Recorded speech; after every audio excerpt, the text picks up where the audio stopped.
right, so let's go ahead and begin. So my name is Arielle Starkman. I'm an inclusive education consultant out of Los Angeles.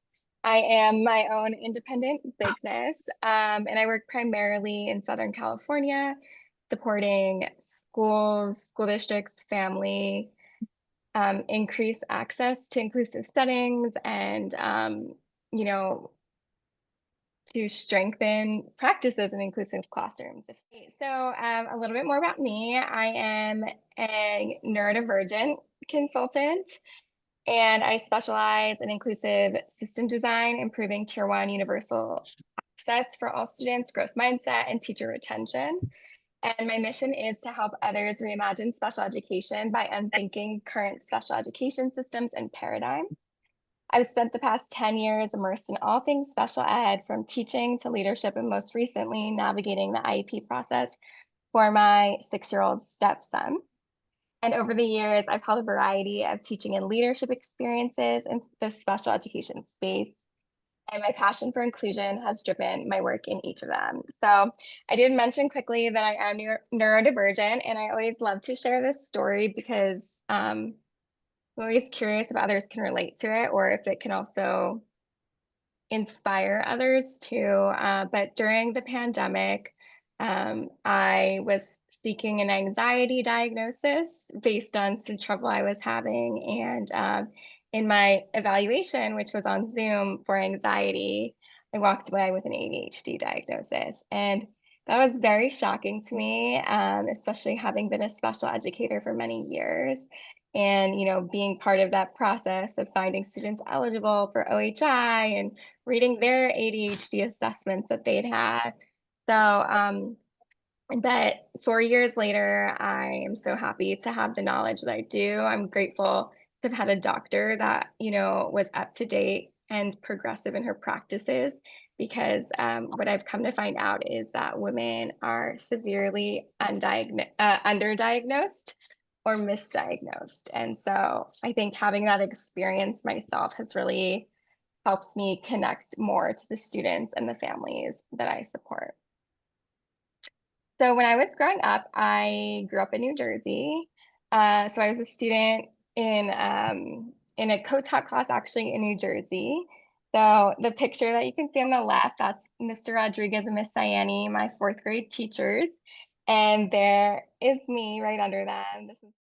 I actually had two full-time teachers in fourth grade. I had a full-time special education teacher, a full-time general education teacher. And as I mentioned, I'm only diagnosed recently as an adult. So at the time, I was seen as a typical or model student that was placed in that classroom.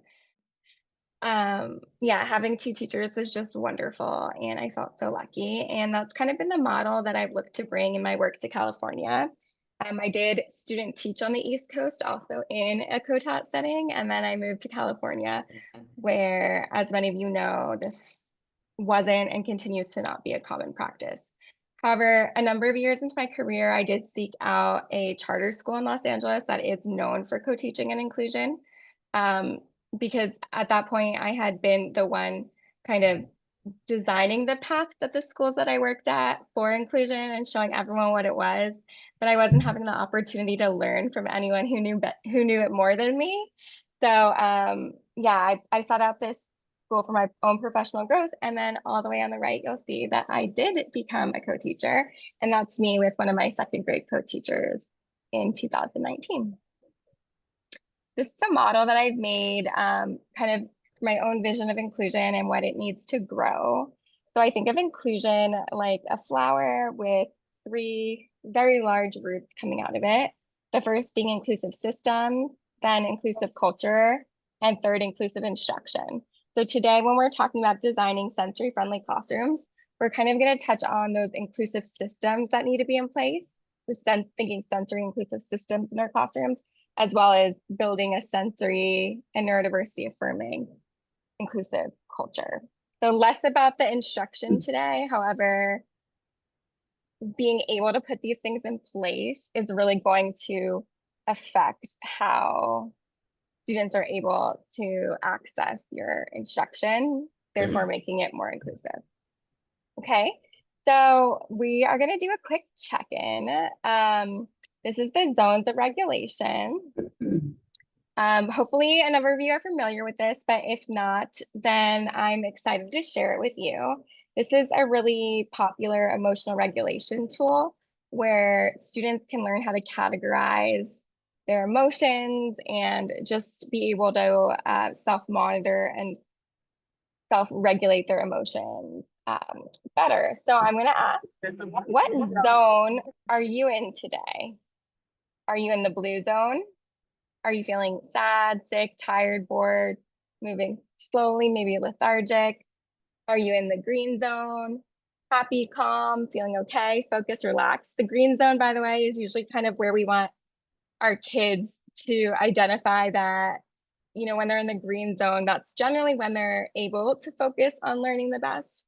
Yellow zone, maybe, things aren't that bad, but you might be starting to feel frustrated. Maybe you had trouble logging in today, worried, maybe you're silly, wiggly, you've been sitting through sessions all day, you need some movement, or you're just excited and you're losing a little bit of control because this is day one of an amazing 3-day conference. And then finally, are you in the red zone? The red zone is where we're going to see more of that out of control or loss of control, mad, angry, terrified, elated, devastated. So go ahead and type in the chat, which color zone are you in right now? See if I can see the chat. Ooh, a lot of green. Sorry, guys. Lots of green, blue, yellow, yellow's okay. Wow. All right, I will say I feel like I'm feeling yellow because I feel like I was in a little rush to get myself together and ready to join you guys today. Um, but once I'm in yellow, there's two directions I can go, right? Like I can lean into that frustration and just start noticing everything else that's not going right today and anything else that's bothering me. And then I can escalate into the red zone where like it's going to be even harder for me to kind of do what I need to do, or I can settle in and remind myself, okay, they're going okay. And do my self-care, my deep breaths, drink my water, and I can end up back in the green zone. So something I also want to share, about this in particular is that it makes sense for us to shift zones all throughout the day. You know, maybe last night you were in the red zone, something happened at your house, or, you were watching the news or whatever it is, right? And then, different things are going to happen. Maybe you had a good night's sleep, you recharged, you woke up in the green zone. Um, all of these things are going to have an effect, and it's normal to be in different zones throughout the day, and normalizing these emotions is a really big thing for students to know and understand. Okay, let's reload this. Thanks for your patience, everyone. So in designing sensory-friendly classrooms, it is vital that we consider the human experience and what we know all humans need in order to thrive. I think a much overlooked piece of education is Maslow's hierarchy of needs. This is something my teacher credentialing program, right? We all learned about. But it's not something I see come up enough in schools, as a teacher and as a consultant and as a parent, right? Oftentimes we're really focused on learning, as we should be, but we're forgetting what kids and staff members need at the foundation to be able to access that learning. So take a second and look at the pyramid, familiarize yourself. I did get this from, I believe, a British source, so you'll notice some of the spellings are a little different, so bear with me there.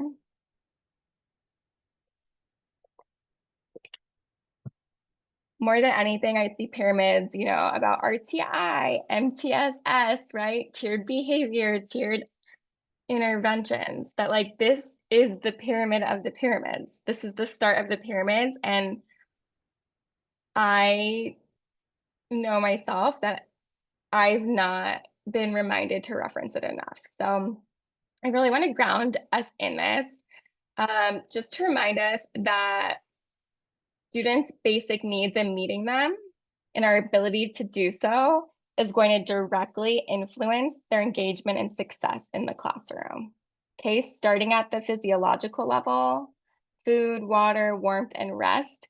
Some of those you can control, some of them you can't control, right? Like rest-wise, we hope that our students come in well rested, but we don't always have control of that.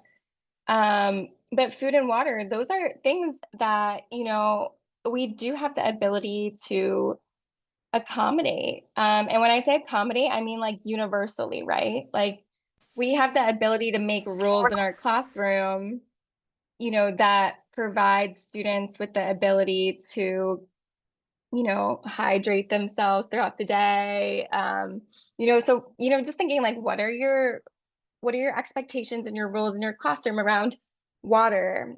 I've observed some classrooms this school year where, all the water bottles are kept by the sink. Everyone has to keep them there. So if you're thirsty, you have to get up, go get it, make sure you're not interrupting instruction. In other classrooms, students have water bottles out and can access them at whatever time they need. Those are the things that I mean. Same thing with snacks too. How rigid are we with kids eating during the set lunch block and snack block? If we are sticking only to that, what is behind that? And are there students who, in order to meet their physiological needs better, that we can offer adaptations to that for, okay? Moving up, security and safety, love and belonging, friendships, right? Knowing someone cares about you, knowing that you belong in the classroom, esteem, feeling proud, feeling accomplished, successful.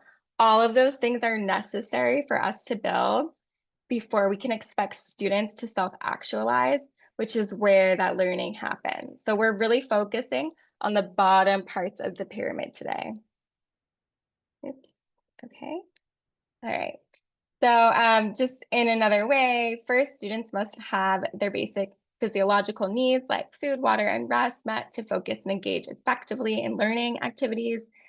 Second, students need to feel safe, take risks, and fully participate in learning. Third, students need to feel a sense of belonging in their classroom. Positive relationships with peers and teachers increase student motivation and engagement. And fourth, students need to feel recognized, confident, and successful in order to engage in class in challenging tasks. Sorry. Fifth, once all of those other needs are met, students are most likely to be intrinsically motivated, pursuing personal growth, and fully engaging in their learning. So only then. I really love this. I saw this on Instagram a couple days ago, and I've heard it before, but I don't think, I've processed it as fully as I have recently. We need to Maslow before we bloom. Okay? Bloom's uh Bloom's taxonomy, right? We're focusing so much on, how to build students' knowledge, which is so, so important. But those kids that we're not reaching, we need to go back and hang out in Maslow's and see what we can do for them there before we start expecting the knowledge growth. This is also another great graphic that I saw, like Maslow's greater than Bloom, right? In the center of the sun, we see physiological needs, safety needs, love and belonging, esteem, self-actualization. That's Maslow's hierarchy. And then coming around the sun as the rays, we see the stems for Bloom's.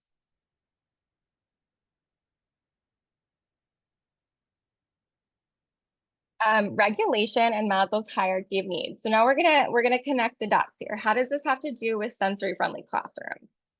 Sensory and emotional regulation are part of the foundational layers of Maslow's hierarchy of needs, specifically addressing our students' physiological and safety needs. When students' basic sensory and emotional needs are unmet, it is difficult for them to move up the pyramid and achieve higher order thinking, social connection, and personal growth. Supporting students with sensory and emotional regulation tools and strategies helps them to feel safe, secure, and ready to engage in deep learning and self-actualization. um, so in order to understand our senses though, first we really have to take a look at our brains. We have to understand how our brains work their best. Have you thought about how your brain works? And I say that in all seriousness because until a couple years ago, that wasn't something that I thought about myself. Have you spent time talking to your students about how their brains work? It doesn't matter the age of your student, you know, they all understand that they have a brain, right? So how have you connected that to them? I'm curious, what does your brain need in order to do your best learning or your best work? So we're gonna take a second and use our understandings of ourselves to help ground us in some strategies for understanding our students. So we're gonna look internally and do some reflection about our own sensory preferences and the own environmental things that allow us to be successful. And then we're going to bridge that. So stay with me here. So some of the things that I want you to be thinking about are, what time of the day do you do your best work? I know within a school day, you're limited in the choices you can make in terms of times of day, but I'm thinking about, if it's Saturday or Sunday, or if it's in the summer. And I don't want to emphasize that you should be doing your schoolwork over the weekend during the summer. But if you have your independent projects, or maybe you're taking an extra class to deepen your learning in something, or maybe you're just, preparing your taxes for your family. What time of the day do you work best? What kind of lighting do you prefer? What setting? Where are you working? What is the noise level? What temperature is it? What smells? Are there any smells in your environment? You know, and for that, I'm thinking candles or nature. Are there any pleasant smells? What people are there? Or are there any people there? And is there anything else that happens in your environment that allows you to reach your fullest success? So here's my example. I do my best work when it is quiet or I have earplugs in. I am the queen of earplugs, yellow earplugs, and leaving them around the house. Um, you know, I can never find a full pair of them. I don't know what happens to them, but they're in every room in order to stay focused, especially like now that I have that awareness of my own ADHD. I need it to be completely silent. I do my best work when I'm seated comfortably, either on a cushioned chair, a couch, a bed, but sometimes I, want to sit on a hard floor. And I notice myself in different scenarios and different times of day making these different choices. Generally, my legs are folded like a pretzel, or I'm sitting on my legs, and I am now as well, right? My feet are never on the floor. I do my best work when it's early in the day because I just love morning sun and like that feeling of waking up refreshed and having a clear mind. I also do well making checklists. Hands-on activities and creative projects are a way I can be successful. I do well when I write with my preferred choice of pens, which are often purple. So I have two different purple Flair pens here next to me in case I need to write anything. Water and coffee also needs to be readily available, as well as the bathroom, right? Um, I'm constantly, when I'm spending a whole day at home, getting up, getting a beverage, refilling my water bottle, refilling my coffee, all of those things, right? Like I do best when there isn't a structure of I can only drink my water when, I can only have coffee when, etc. In fact, like if I'm picking a coffee shop maybe to do work at sometimes, I'm always thinking about bathroom access there because like that's something that's going to stress me out if um there isn't an easy scenario. Or like when I walk into Starbucks, I don't know about where you live, but in Los Angeles, you need a code to get into all the bathrooms at Starbucks. And just knowing that is a barrier to me sometimes deciding to spend a lot of time there. It's an inconvenience. It's something that's going to break my flow. Additionally, I work really well when the room smells good, whether it's candles or coffee, and when I'm alone and have no one to distract me, except for when I want to go to a coffee shop, different times. All right, so I would like you to take 3 minutes to either jot down some of the things that you need wherever you're taking notes, or there are two different worksheets that are in the Google Drive folder that I shared.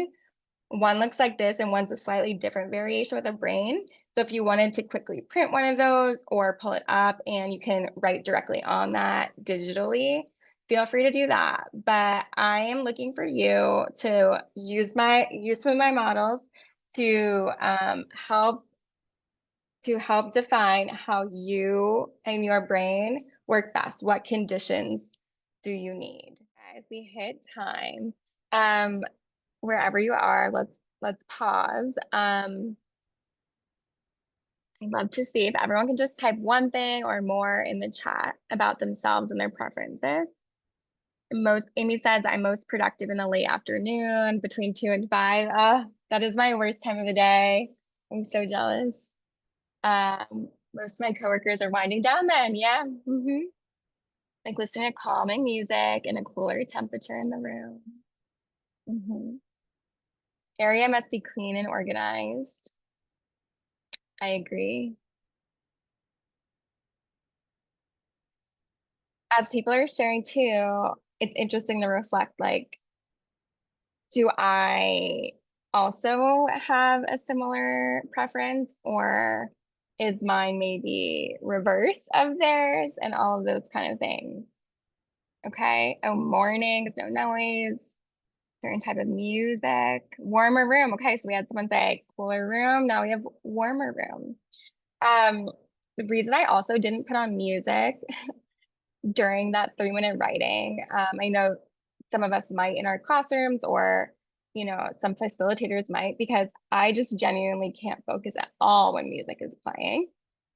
And so I'm constantly trying to think about that when I observe in classrooms and offer feedback to teachers and there is music, and, how can we offer students the autonomy to listen to music if they want and trust that it's going to be appropriate music for them, and that they're not going to be doing other things on their devices, or how do we give them access to that? And then how do we also protect like a quiet space, or vice versa? If there is music playing, how can we ensure that kids who need it or want it, whether always or just in that moment, they have access to noise canceling headphones or some other tools? Quiet, 8 to 12 in the morning. Baking smells, yum. Cooler. I actually love that some of you are mentioning exact temperature points. That's pretty awesome. Very self-aware. Yeah, this is really cool. Quiet, early in the morning, after breakfast. Food ends up being for me, if it's like a long work day, like an afterthought. I think I'll power through with my coffee and then I'll get pretty hangry around the afternoon, which is when I have trouble focusing anyway. And then I'll regret the choice of not having breakfast. Lots of light. Okay, thanks for mentioning light. Light's a big one. For me, natural light is it. My husband's always coming into the room and I'll be working and he'll adjust the light. He's very particular about light. He also has ADHD, but we present very different ways. And he will adjust it to his light preferences, assuming that I share them. And I try and explain to him all the time, but we just haven't hit an understanding about it. Calm music, plants and candles. I'm trying to work outside a little bit more too with the fresh air now that it's like a little cooler also. All right, thank you everyone. I'm gonna go ahead and share the slideshow again.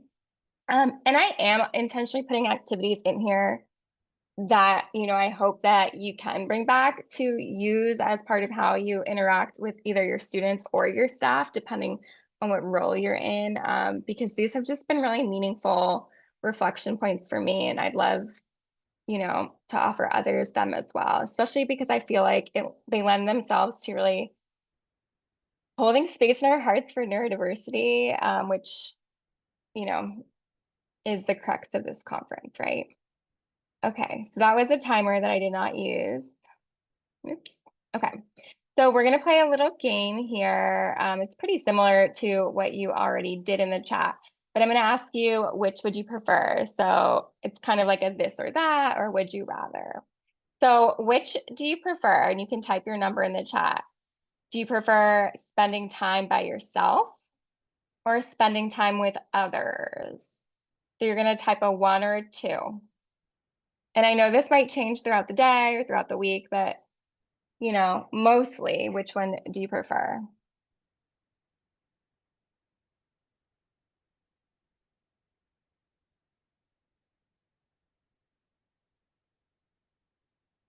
Still trying to see how I can get this chat. Oops, sorry guys. Okay, let's go back to that. I'm so sorry. Okay. We have a lot of 1s by yourself. I'm seeing some 2s. 1 before COVID. 1 now before COVID was 2. Yeah, really interesting. Okay, let's move on to the next one. Which do you prefer, being in warmer temperatures or being in cooler temperatures? Some of you already talked about this.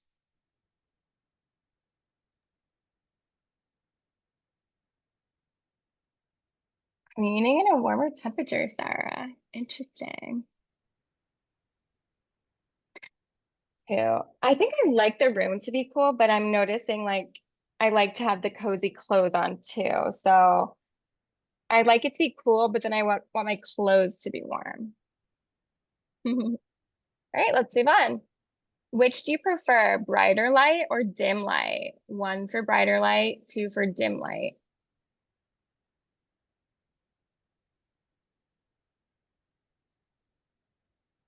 Okay, a lot for dim light. I think for me, the brighter light is just going to depend on is it natural or not. Or is it more of that like white bulb, or is it more of the yellow bulb? I definitely prefer the cleaner white one in between. Has anyone worked at a school that allows you to have lamps in your classroom where you can actually turn off the fluorescent lights altogether and just use lamps and natural lighting as the primary source of light? I did work in a school like that, and it was very eye-opening to me. Our classrooms are just got brighter naturally as the day went on, and I thought that was really cool and kind of in sync with nature. Okay, next one. Which do you prefer, being inside or being outside?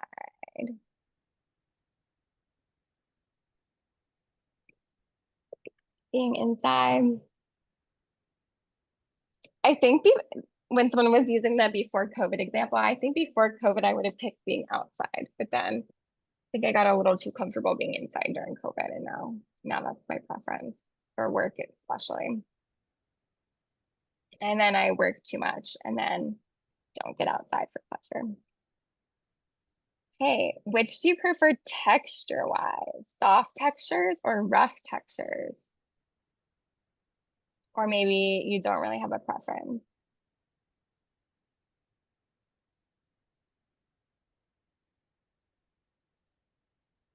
Soft textures.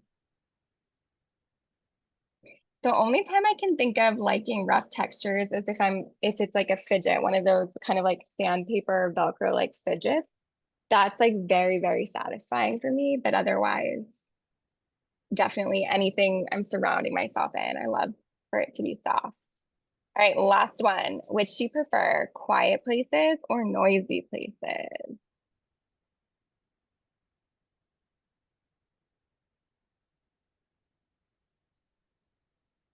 Quiet places. Okay, I'm seeing more of a mix on this one. I'm going to give you a follow-up question for this. Which do you prefer for your classroom? Do you prefer it to be quiet or do you prefer it to be noisy in your classroom? I'm curious.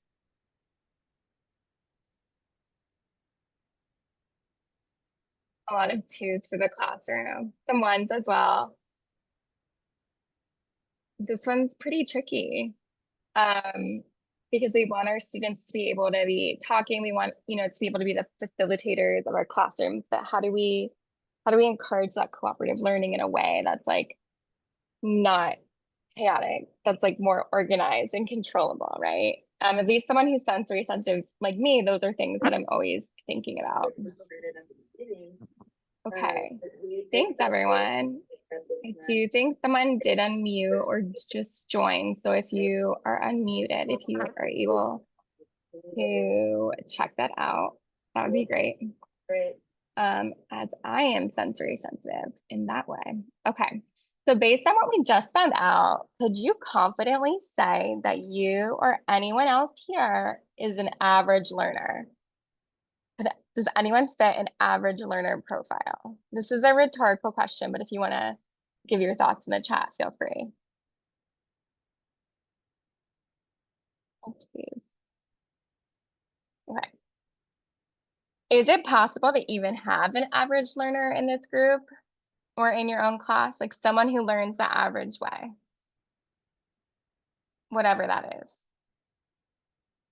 And I think that's the key here, whatever that is. Okay. So, here's an example of two students. Maybe you know them, right? One hates washing their hair, cries and shields her eyes from bright light, picky eater, complains about tags in her clothing, hates being tickled or cuddled, might walk on her tiptoes.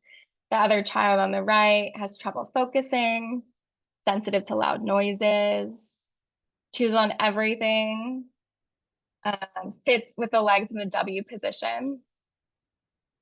Are they average? So actually, no two brains are exactly the same.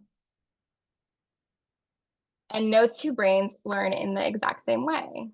So therefore, the idea of an average learner or an average learning style is a myth. And this is something that's really like perpetuated by universal design for learning, like the myth of the average learner and the stress of learner variability, and emphasizing that everyone, no matter who you are, no matter if you have a disability label or not, you learn in your own way and your learning is variable.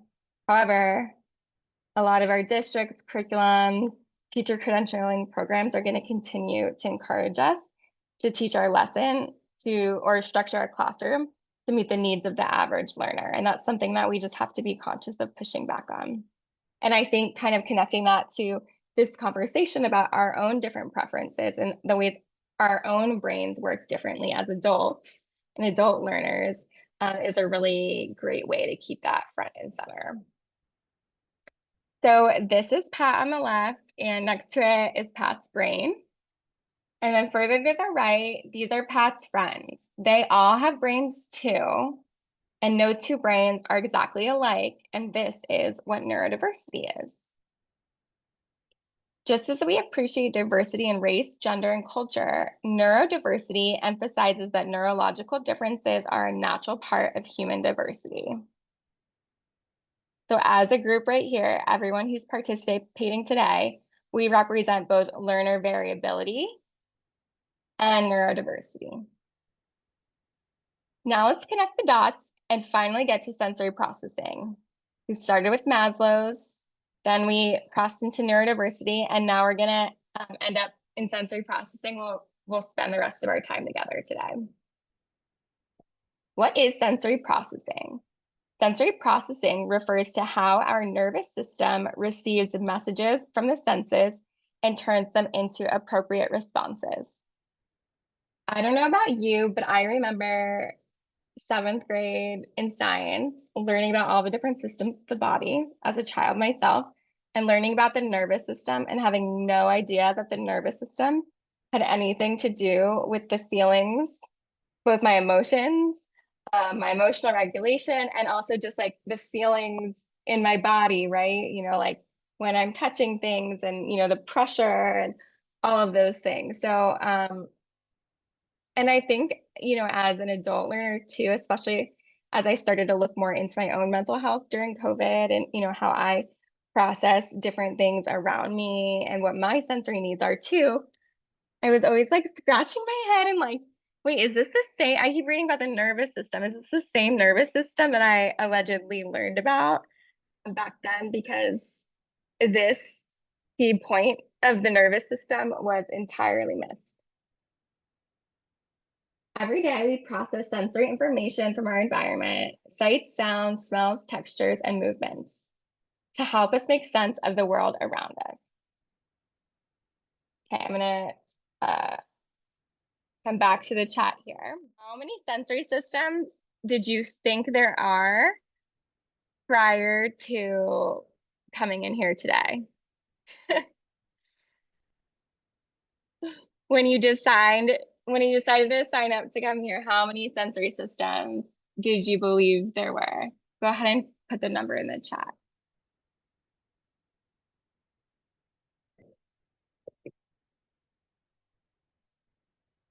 7, 5, 6. 6, 6. Okay. Wow, I'm so curious about the 6. I think that is a number that I never thought, because there are 2 that I learned about in sync that made my second understanding go from 5 to 7. 6. Okay. This is really interesting. All right. I'm going back to my screen share. I mean, my slideshow.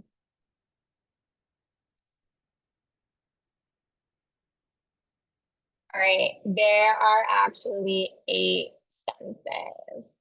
And I shared this with a bunch of teachers in person on Friday, a bunch of elementary teachers, and they were just like totally blown away. And I'll be honest, I think the reason I know a lot of this is because my stepson's special needs and, oops, oh gosh, I am really striking out. Okay. My stepson's own special needs, and the reality that in order to get him the support we need, we have to like go private outside of the school system. And from a young age he was seeing a lot of different OTs and for that sensory integration therapy. And I think that's when this all started to click for me. But it was nothing in the school district. And even now, being a parent and being on that other side of the IEP table, and my stepson does receive OT at school, and his goals are around sensory things.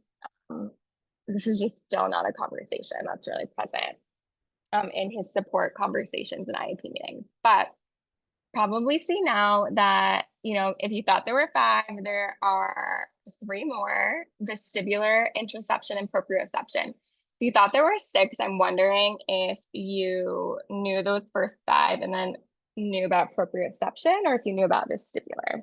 Interoception, that's the one that only in the last year or so, I've really been able to wrap my head around it. It might have been at the Inclusion Collaborative last year, actually, that I was really exposed to that idea. Okay, so so what is sensory processing? Sensory input includes not only the 5 traditional senses, sight, sound, taste, touch, smell, but also proprioception, which is the awareness of body position and movement, vestibular, which is the sense of balance and spatial orientation, and interoception, which is the internal sense of physical state. So for example, hunger, heart rate, need for the bathroom, maybe also pain, and knowing you're feeling in pain, but you don't know, you can't identify where it's coming from in your body. Most people can manage sensory input seamlessly. However, some individuals, particularly those who are neurodivergent, may experience sensory information more intensely or less intensely than others. This is just an image of kind of, how sensory processing happening. And this is a clickable link. So most of the pictures in here or charts, they are clickable so that you can link out to some more articles and really great practitioners. A lot of different OTs I've linked in their blogs here, okay? So yeah, generally sensory input, if you're looking at the top, that's received. So your sensory receptors are stimulated. Then the processing happens. The brain processes sensory information and it gets organized, interpreted, stored, and related to previous experiences. And then after that, the response happens. A physical behavioral response is generated. That actually, there's a few different places in that some of our neurodivergent friends or selves are going to struggle and can kind of have different reactions than we might have anticipated. In the classroom, sensory processing challenges can significantly impact a student's ability to focus, participate, and learn. When sensory input is too overwhelming, which means that the child is hypersensitive to the input, or underwhelming, so it's not doing enough for them. They're considered hyposensitive, and those students may struggle to respond. Either way, students may struggle to respond appropriately to that input, whether the input feels like too much or too little for their underlying need. I really love this image. It kind of shows the sensory spectrum. And if you look in the middle, that's going to be like the normal response range. And if you look above it, you'll see kind of that spike that's going to show a hypersensitive response.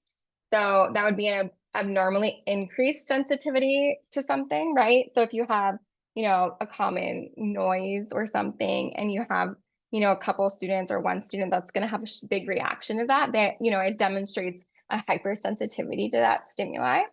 And then, below would be hyposensitive, where abnormally decreased sensitivity levels. So, maybe the student is having a much smaller reaction than would actually be needed to do whatever activity. So for example, if all of your kids are at PE, you have a wonderful PE teacher at school, and then, you come back to the classroom, it's time for a math test. The kiddo who is hypersensitive to some physical stimuli, they might not, even if they participated in everything and they, did all the things or the most reps of whatever that, they could, that student might still not be in a normal range after that for their proprioception. And that student, while your other students might just seem exhausted and fatigued and it's time for a math test and they're just like ready to hunker down and do it, the kid who's hyposensitive might still need even more to be able to get to that normal range where they can actually focus. So here's another visual of hypersensitivity and hyposensitivity in some of the ways that you might notice that. Take a second and look at that. And then there is also, I believe, a link out on this slide as well. I've also seen hyposensitivity and hypersensitivity talked about as sensory seeking versus sensory sensitive. So it's just another way that we can talk about these. And I think that just generally some of the sensory processing stuff is still not commonplace to talk about. If you see it show up in this way, you know, it is similar. But what I really like about this visual is that in the middle, it says some kids can be both. And I think that's really important. You might be thinking of yourself here, your child, or a student of yours, and be a little confused because you might see them having really big reactions to some stimuli and also, you know, small and reactions that are like not enough to other stimuli where they are really craving more, they're really sensory seeking. So that can definitely be a little confusing when you're exploring this. Oh no, good idea. It just wanted to let you know about the time. Yes, we have, yes, okay, awesome. Oops. Oh no, I just linked out to my, okay, so that's clickable. um, Thank you, Amy, for joining us. All of this will be available, so feel free to take a look. And I believe everything's being recorded as well. Like, no. Okay, so a little bit more about the hypersensitivity. Sorry, I don't know what I.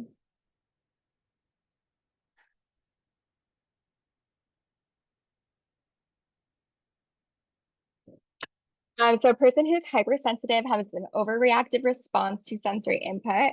Their brain perceives stimuli such as light, sound, touch, or movement as more intense than they really are.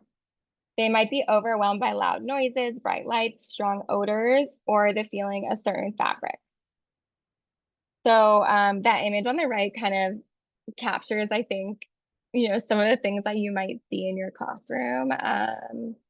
The student that covers their ears or, really freezes up when there's certain stimuli, or maybe like there's a huge, big reaction of screaming and, maybe it escalates further and, we're knocking something down or we're eloping, right? Could they be doing those things because they're hypersensitive? A person who is hyposensitive has an underreactive response to sensory input. Their brain doesn't register stimuli as strongly, and they may seek out additional input in order to feel regulated. They may be constantly moving, rocking, touching things, chewing on objects, and seeking out loud noises in order to get the input that they need to feel balanced. So again, that normal range is where we need to be in order to feel balanced. And some of us are going to need more of a certain sensory stimuli in order to feel that way. Maybe you are one of the people who mentioned that they really love listening to music. So in order to feel balanced, they have to, listen to music at a certain volume, for a certain length of time, until you hit your threshold. Um, and that helps you focus. So if you're denied that and it's what helps you, then you might end up getting dysregulated because you don't have enough of that auditory stimuli that you need in order to stay regulated and focused. It's important to understand that a child can be both hypersensitive and hyposensitive at the same time, just to different types of sensory input.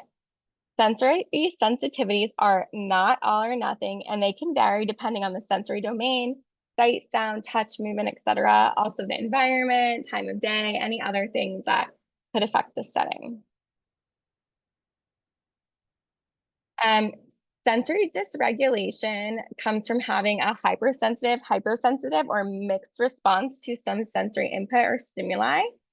And this can cause a child to become dysregulated. So, on the right, you see the picture of the child and all the different things that are happening in their environment, bright lights, there's a strong smell, their peers are talking, they're feeling hungry, they've been sitting for a while, the classroom's getting hot, right? Thinking about how all of these things are going to detract from the child's ability to focus and ultimately will dysregulate them. Now, dysregulation is going to look different for every student. Maybe when we're thinking about those fight, flight, freeze, fawn responses, that our nervous system can go into, maybe a student is just going to kind of like glaze over and like disconnect and like just have, they're not going to necessarily be disruptive, but they're also not going to be able to be engaged. And for another child, a sensory dysregulation moment might look like something that is considered more of a maladaptive or disturbing behavior. Sensory regulation occurs when a student's brain has trouble managing the sensory input it receives. Here are some signs of sensory regulation: covering ears, squinting, avoiding light, fidgeting, rocking, or seeking touch, difficulty focusing or zoning out in overstimulating environments, and emotional dysregulation such as meltdowns or emotional withdrawal, maybe crying. Sensory dysregulation can result in behaviors that appear disruptive or disengaged. And I think this is like the most important part of what I want to share with you today, outside of the part where, I really want you to connect to your own sensory experiences that we did earlier. But this is like something I'm so passionate about, especially having my own child who has sensory needs and, who does have a one-to-one in his IEP and is just constantly demonstrating things at school that are indicators, of his sensory overload and that are not being interpreted that way. And I really hope that kind of, in the near future, and especially as we, you know, are expanding our conversations about universal design for learning and neurodiversity within our schools, that this is something we're going to start talking about more. But, even though these behaviors can look really disruptive or disengaged, in reality, these are often attempts to regulate or manage sensory overload. Like we say, behavior is communication, and I don't disagree. But couldn't someone just be communicating through sensory overload, right? Like even if to you the response doesn't look like it's the right size for the quote unquote problem, it's really hard to know what the problem is when like we each have our own sensory preferences and like our own nervous system responses. So how can we compare that to, right and wrong, big and little problems, all of those things?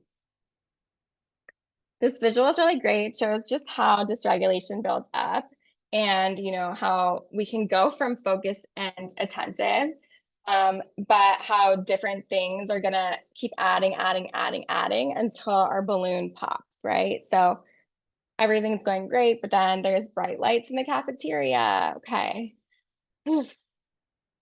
Then I'm noticing my sockets are feeling itchy and the lights are still bright. Then, we add in that I didn't eat enough. I'm still really hungry. And then now we're sitting too long. And then suddenly, right, a fire truck drives by and a siren's blasting, and that just like makes my balloon pop. Okay. So, you know, please take a look at this on your own. This also links out too. But I just encourage you to, try applying this, idea and visual to some of the students that you work with, and just seeing what comes from that. Behaviors often stem from unmet sensory needs. These behaviors are often adaptive responses to overwhelming or insufficient sensory input and not willful misbehavior. To support students effectively, it's important to identify what sensory triggers might be contributing to these behaviors. We're gonna skip this slide for the sake of time, but feel free to go back to it. It is just kind of doing a side-by-side dysregulation versus tantrum. You might have seen something like this before, like meltdown versus tantrum. That would be the same kind of thing. But I really love the guiding questions that are in blue in between each section that help us really consider what the motives could be, or triggers could be behind the behavior we see. Like even just this initial one is a child watching for a reaction. They're dysregulated. That is going to be the furthest thing from their mind, right? They're going to want to be like shielding their eyes or their ears or, whatever it is. Like they're going to be concerned about their own body, right? Not if you're watching. So please take a look at this. And then this is another visual too of just, how our mood, behavior, attention, energy is all going to be impacted by the sensory triggers that are around us. And even if you're someone like me who maybe has a controlled sensory reaction, or what I've learned is like a masked sensory reaction, which is not necessarily a good thing. In public, you might not know that I'm experiencing my own dysregulation because my reaction's not going to be as big as my stepson's, where I'm like knocking things over or like screaming really loud. Um, these are going to affect my mood and my attention, how much processing I can do, and just like the energy for the rest of my day. But maybe you won't see that in me. These are just some sensory triggers based on, again, our 8 senses, some auditory overload, visual overload, tactile sensitivities that we might have, um, smells that some students might find overwhelming. And again, I'm just going to go through this quickly here. Textures of food, lack of movement, maybe too much movement, right? There's always those extremes, and we need kids to each be in the middle in order to be able to have those needs met at the bottom of Maslow's to get them to the self-actualization where they're learning. Body or room temperature and thirst and hunger. Actually, I'm going to take a second to talk about these because these are related to interoception. And that is what I find I'm still wrapping my head around the most here. Something that I've learned recently, and I can now analyze in myself and in other family members of mine. It's really common for people with sensory processing needs to overreact to feeling too hot or too cold. And even small temperature changes we could be really sensitive to. I even saw in the chat earlier, some of you were telling me your ideal specific temperatures or temperature ranges, right? A kid might not know what's happening in their body and why they're starting to get agitated. Because of an interception issue where they're, identifying okay, something's not right, but like, what is it? And for example, I took my stepson mini golfing a couple weeks ago. It was over 100 degrees in LA. It was not a great idea, but he really wanted to go, so I just entrusted that like maybe we could get through that hour. Right away, it wasn't for us, but we were stuck in the middle of the course, and I saw those signs of dysregulation, throwing balls towards the water, grabbing things out of people's hands, trying to like go first, hitting, the tree with his club, all of those things. And then at the end, he finally melted down once we got to the last hole, which, he held it together. And I took off his hat and I just saw and felt that his head was completely wet, like as if he had like just gotten out of the pool. He was absolutely drenched, and at no time in that hour had he mentioned anything about being too hot to me. There's an indoor part, that's actually even preferred. There's an arcade there that he really wants to go to, and it's air conditioned. And at no point did he ask to go to the arcade or ask to seek air conditioning.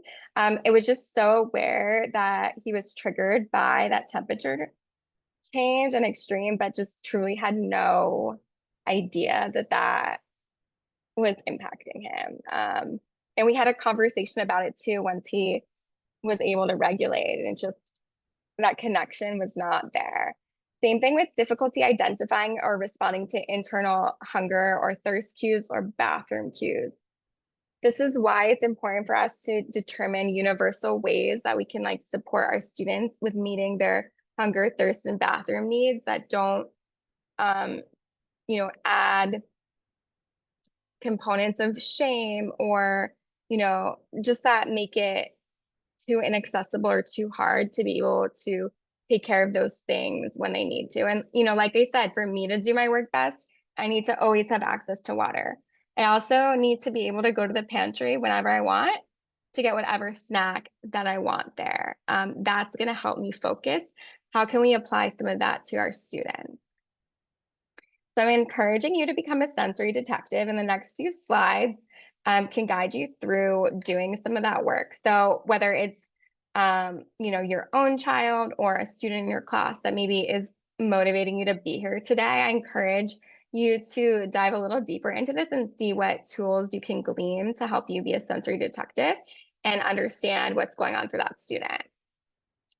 And to do that, we can use our classic ABC data chart, right? We can chart the antecedents, the behaviors, and the consequences because something is going to show up if we're doing this with fidelity in the antecedent column that's going to show us, it's going to give us some clues, whether it's like the time of the day, you know, were they outside, were they inside, right?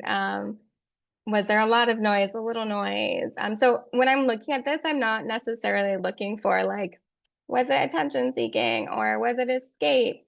Like if it was any of those things, what is underlying that? What are the sensory needs that are unmet that have made this child want to escape the math, task and run in the hallway, right? We have to go a little deeper than that, but your antecedent column will start showing you this. Here is a list of some other sensory triggers that you might want to take a look at. And then this is a really important question that kind of ties things together. Could your own sensory triggers be impacting your response? This was like such a light bulb when someone asked me to consider this at some point. I don't even remember where, but yes, I have sensory triggers. So is that kid who's tapping their pen gonna annoy me more than it's gonna annoy the teacher they have for second period? Yeah. And it's important that I'm aware about that. So I handle that in a way that is appropriate for the child's, behavior, right? I can't let my own, for lack of a better word, like biases about noise impact how I decide to like respond or like deal consequences or, you know, talk to my student in a way that could be, drawing unnecessary negative attention to them just because of of my needs. So I need to be conscious of those and I need to find ways to manage that myself. That's my responsibility. And so one of the ways that I manage that are through these like great earplugs. They're loop earplugs. I encourage you to look them up if you haven't already, if you haven't heard of them, but they are for adults originally, but there are some kid versions as well. And they just help like lower the decibel, but they're meant for daytime use and not to block out any conversational noise, um, just to kind of block out some of that background noise and dull a little bit like what's coming in for you. Okay. We are almost at time. So please, please, please, I'd love for you to continue going through this on your own. The next part talks about, finding that just right state for your child. So not hypersensitive, not hyposensitive. How do you get them into this just right state where everything's in equilibrium? A little bit more about emotional regulation, the zones of regulation, and then the connections between sensory and emotional regulation and how all of that has a place in a sensory-friendly classroom. And then here I have some tips about, how you can actually incorporate the zones of regulation and other sensory tools into your classroom so that we can really make sure that we're meeting these needs and trying out different strategies. Also, I talk about cozy corners if you haven't heard of that concept, but it's really like a little retreat area for kids. Um, Also flexible seating practices. This links out to an article as well about flexible seating. Oops. Okay, I linked out to it, so I apologize, guys. And then, uh, yeah, I'm gonna let you guys take a look at this yourselves. Now I've messed. Let's see. I put this here too because I feel really strongly that if our workplaces are modernizing and people are allowed to work in different ways, if our workplaces have bean bags and standing desks, then our kids should too, because aren't we preparing them for a future with work? And also, a lot of people ask me, how do I even talk about these things with students? How do I educate them about them? And my answer is always through picture books. So these are some of the picture books I recommend. If you have any others that you like, please feel free to drop them in the chat. And also some heavy work recommendations here. Okay. Finally, there's a classroom audit where you can go through your classroom and look at kind of some of the sensory, you know, things that are evident and maybe other things that you might want to add or detract now that you have this knowledge. And there is also a clean copy of this in that folder, as well as some other resources that go along with all of this about some different sensory processing things. Also, a lot of zones of regulation materials are in that folder too. And then there's a little bit more information about what I do as a consultant for you here with inclusion and all of my contact information. And I just want to thank you so much for joining me today. I am just so thrilled to have been here for day one. I am going to be doing another session with Kayla Coburn next about building inclusive classroom culture. No, building a culture of inclusion at your school, not your classroom. So feel free to join us for that one. She's an awesome presenter as well. And I hope that you will stay in touch with me. Thanks, everyone.